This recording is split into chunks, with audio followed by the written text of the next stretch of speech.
everyone, and welcome to Journey with the Kellers. My name is Amanda Keller, and today we are in the Keller kitchen.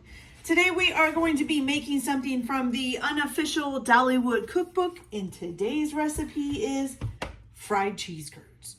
So I have actually lived up in Wisconsin and had the Wisconsin cheese curds. They are delicious.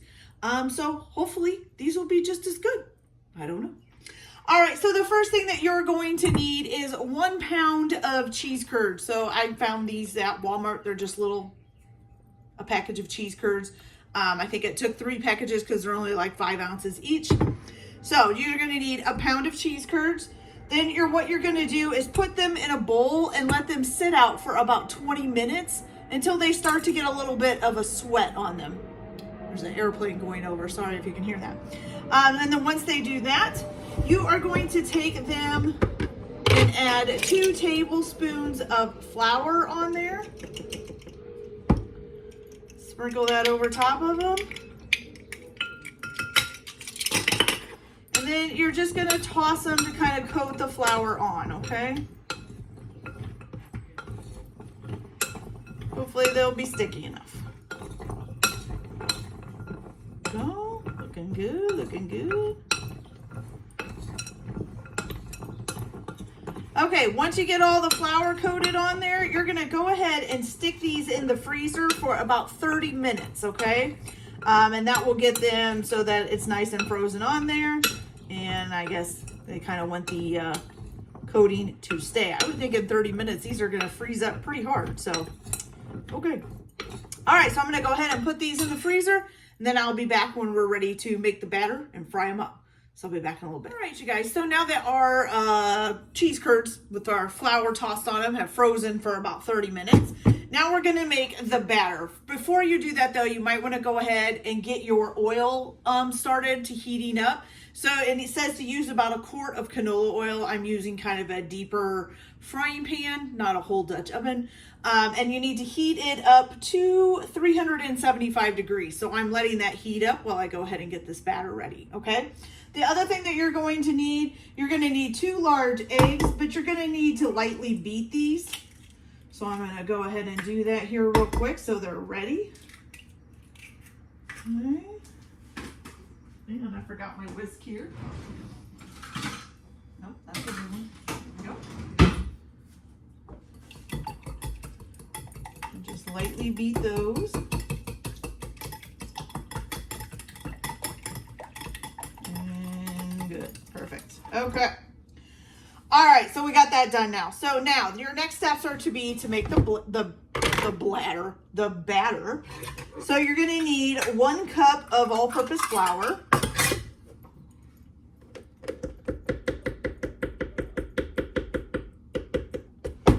Okay. And then you're also going to need 1.5 teaspoons of baking powder, which I think, do I have a 1.5? No, I'll have to use the 2 here.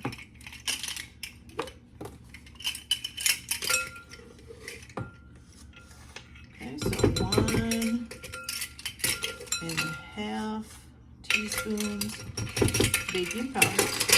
Okay, and then you're also going to need 1/2 teaspoon of salt. Let me get this flour out of the way here too. Okay, so 1/2 teaspoon of salt. Good. And then another 1/2 teaspoon of ground pepper.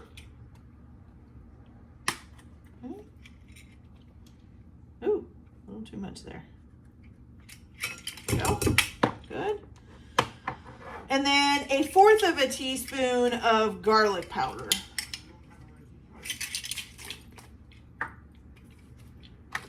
Out of the way.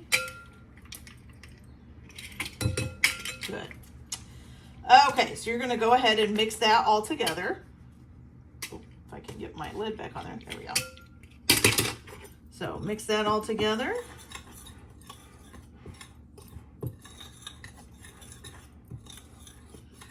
Okay, then once you get that all mixed up, you're gonna go ahead and add in your remaining ingredients. So you're gonna add in your 2 lightly beaten eggs.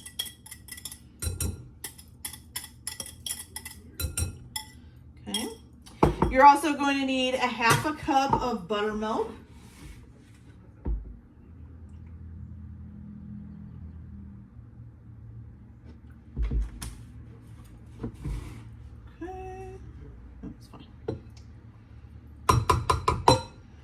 And then also a half a cup of beer, and then it has in parentheses lager. So I just bought, this is a huge thing of beer, but this is Foster's, which is considered a lager.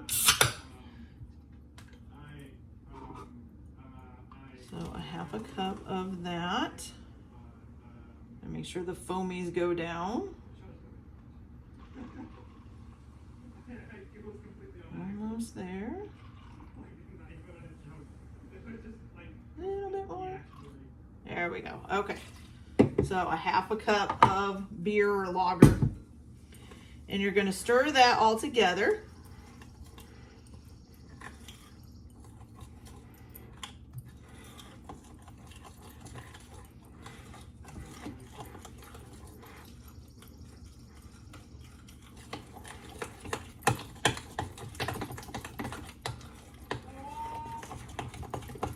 Pretty clumpy, so make sure we get some of the clumps out here.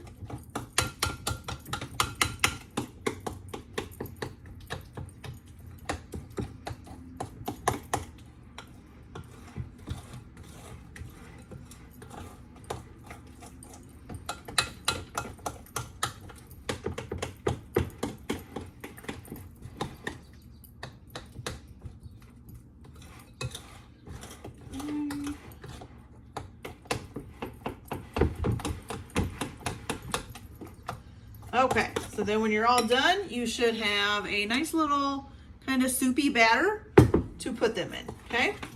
So now that that is all ready, I'm gonna go ahead and wait for the oil to get heated up to 375, and then I will be back to show you guys how we fry these up. So I'll be back in a few minutes. All right, you guys, we're back. Our grease is at 375 degrees.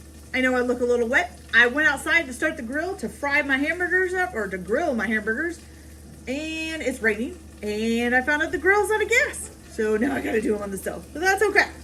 Okay, so we do have our batter sitting here and our cheese curds sitting here. You're gonna need a slotted spoon. And what you're gonna do is basically take your cheese curds and you're just gonna dump them in the batter, okay? And you're gonna mix them all up. Get them all nice and coated.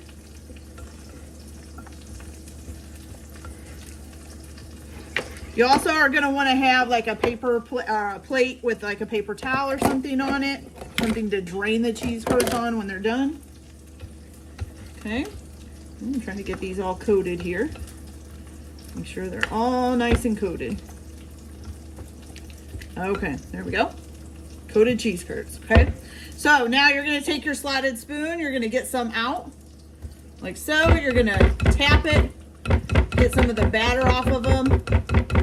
Let it drip back. And then put them in the pan.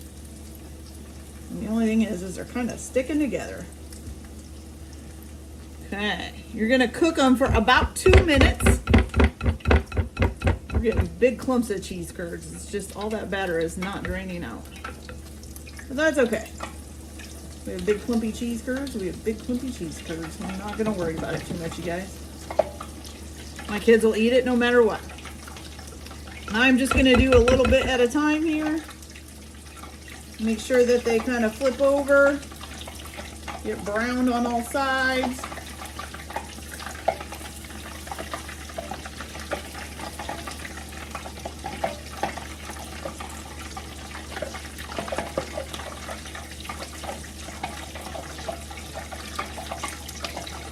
Ooh, snappy, snappy.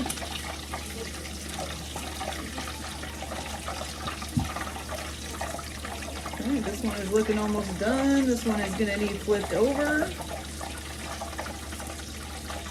Maybe. There. Oh, nope, it doesn't want to flip. There we go. Okay, let's go ahead and take this one out. Now, it kind of made like a big clump of cheese curd. I'm going to go ahead and set that on the plate to drain. And I'm going to go ahead and get the rest of these fried up, and then I'll be right back. Hopefully it'll be cooled down enough that I can give it a try and see how it tastes. So I'll be back in just a few minutes. All right, you guys. So I'm in my last batch here to get them done, but they've come out pretty good. A few tips I wanted to give you. One, make sure that your grease comes back up to 350 degrees before you do them, in between each batch of what you're doing. The slotted spoon worked okay, but usually whenever I've gotten cheese curds, they're not in big clumps. They're usually individual little curds, you know, like this. So I don't know that I would do the whole slotted spoon thing, although it probably would be kind of a pain to do them one by one. So that would be up to you. If you don't mind them being in chunks, hey, go ahead and do them in chunks. Nobody in my family is going to care. All they care about is their cheese curds. So we're not going to worry about that too much. Okay, also the other thing is I would, if you're using a slotted spoon to get them out of the bowl and put them in, I would have a different, maybe like a frying spoon that has lots of holes to actually get them out of the pan. Otherwise, you know, you're like kind of getting a whole lot of fried batter on the slotted spoon, which you have to keep cleaning out. Okay, so let's take a look at these cheese curds. All right, so here we go, you guys. These are the unofficial Dollywood cheese curds. They look delicious. Like I said, I have had the Wisconsin cheese curds because we lived up there for a while. So I don't know if these will taste the same or better or worse or whatever, but they do look pretty good. All right, so let's give one of these a try. I saved this little puppy here just to try them out. Let's see how they taste. You guys, that is some pretty good stuff. That's a-okay with me. Okay, you guys, so that's it for this video today. I hope you like it. Like and subscribe if you like, or don't if you don't. Everybody have a good day. Enjoy your cookie. Keep your kitchen messy, because again, it's definitely messy. We'll see you later. Bye.